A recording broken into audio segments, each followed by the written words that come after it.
Dulli, where have you been? I'm so happy to have you back. Oh, who's a good cat? You are. You are. Oh, I should probably tell you about Dulli. Dulli is a tool, much like your stuffed panda friend. Use Dulli to fetch items and hit switches that are too far away for you to reach. Dulli can jump, so don't worry about her falling down any gaps. This will be useful, so make sure you try it. Okay, so shall we get out of here? Sorry about my house. I've been meaning to get someone in here to fix the power, but who has the time for that? I get so busy that little things like that get away from me. But that's normal, isn't it? You get used to the flaws in your own home. It's always confusing for guests. Like my mother used to have everyone take their shoes off in the kitchen. Who does that? Oh no, I've become my mother. Oh, one last thing I should warn you about. I've got a roommate. His name is Wilhelm. Well, you'll see.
Song.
I am so happy we're almost out of here. This isn't really what I expected to be doing with my day. Well, at least we found Dulli. Imagine how much worse it would have been without her. Right. So, where do you live? I'll walk you back home, or maybe I can borrow my mom's car and drive you if it's outside of Frankton. What do you mean? This is my home. This is where I live. What? You live in this shithole? That's not very nice. I'd never call your house a crap hole because I have manners. Ever heard of them, Alex? Sorry. It's just not every day I meet a girl who lives in an old factory. I don't see it that way. I almost feel as if the factory lives with me. As if the factory, just like Dulli, is part of me.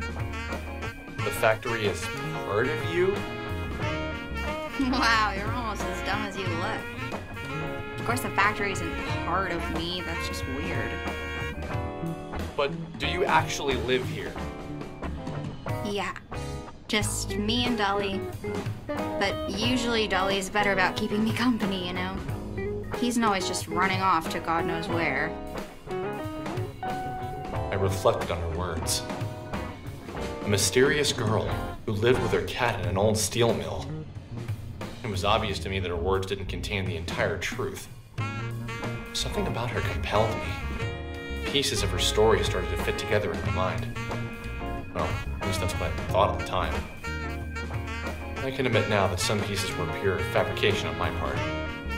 In my head, her story went something like this. Sammy was homeless. A runaway woman who was trying to escape hard times.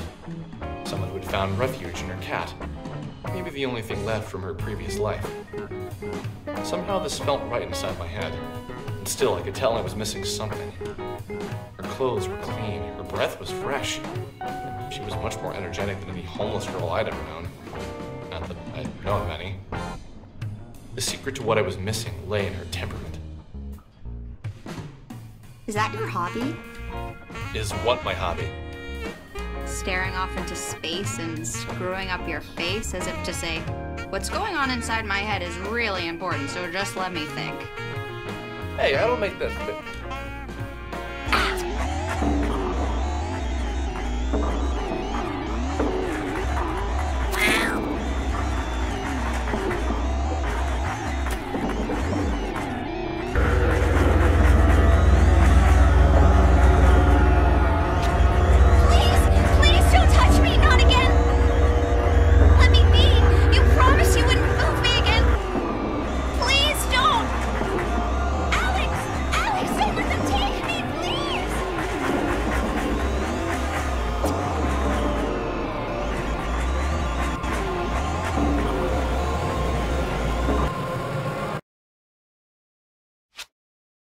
For less than 2 hours when she vanished from my sight.